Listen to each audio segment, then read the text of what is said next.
Ellen, that's the story of the ham. What other type of, I guess, beliefs that become habit do we get ingrained into us? And is there a particular age that we maybe are hearing these from the adults around us that they get locked in there and we believe that they're true and maybe never even think of challenging them?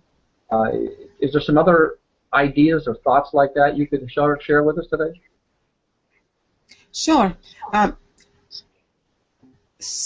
Human psychology, it is said that children, from the moment that they are born, they're just like sponges. Even before they are born, they're already receiving information and learning from their parents and everyone that is around, because they are listening. And so children, from the moment that they are born and till the age of 6 or 7 years old, it's like the prime time that they are taking all that information, everything that they see, everything that they hear, they're taking it in, and that goes to their unconscious, because consciously they don't know what they're receiving. They're just receiving all this information. They don't know if it's good or bad, just like the universe. The universe doesn't know if it's good or bad. The universe just feels it and receives this as energy. So it just comes back to us, whether we perceive it as good, we perceive it as bad, but the universe doesn't know anything about good or bad. So children are the same way. Children don't know if it's good or bad. They just taking it in, and it goes to their subconscious. And once they start growing up, when they grow up, they start doing the same things or similar things that they saw around their environment, the parents, their school teachers, whoever they were around when they were growing up. And so they just become fruits of their environment. And so you can see the difference between the wealthy and those that don't have much and those that have a little bit. The difference is their environment, how they were brought up, what thoughts or what the conversations were around them that empower them or disempower them or help them to live a life that is more fulfilling. That's kind of spooky to think of that. Yet, so what I'm hearing you saying is this: something like this, a belief could be multiple generations. It could be something that somebody who immigrated to the U.S. 2 or 3 generations ago, people today are still living with that same belief? Well, sure. I know people that, and I'm sure you can relate to this. There's people that are thinking about, they came from wherever they came from to this country, and one of the things that they learned,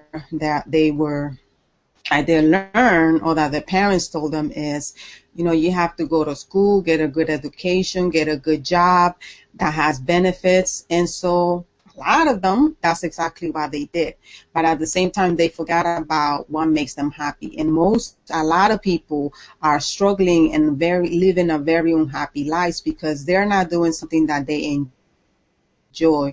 They're not coming from a place of service and giving. They're coming from a place of obligation, not of a place of, this is what I want to do, enjoy doing this type of work. New generation nowadays, the latest generation, is different because now they're focusing more on living a fulfilled life. They don't want to live like their parents and their grandparents. The new generation, if you pay attention, they are the ones that are shaking the economy. The entrepreneurs. There's more entrepreneurs out there, and entrepreneurs have to think different than the normal people, than people that just were brought up with that idea that get a good education, get a good job with benefits, and you'll be set. That's not where we are in the economy nowadays. Anywhere you go, you have to think outside the box. And when you think outside the box, now you find yourself that you're not gonna be like everyone else. Okay, so that's very, very important. Ellen, I read here not too long ago something by Robert Kiyosaki, who's the author of the famous book Rich Dad, Poor Dad. And in his book, he was talking about the 21st century and how things have changed. And he was just saying that a lot of the jobs were industrial age jobs that are never going to come back because of going into outsourcing to other countries and also to technology. So here's the case. What you're saying there is, go to school, get a good job for a particular thing, but that job may not be there anymore. So I think we all need to be sort of looking at really where they want to be down the road. Definitely, and that's you just remind me by you saying that. You just remind me of ebook that I have. That if you send me an email, I can be more than happy to give you the ebook. You know, I'll give it to you as a gift.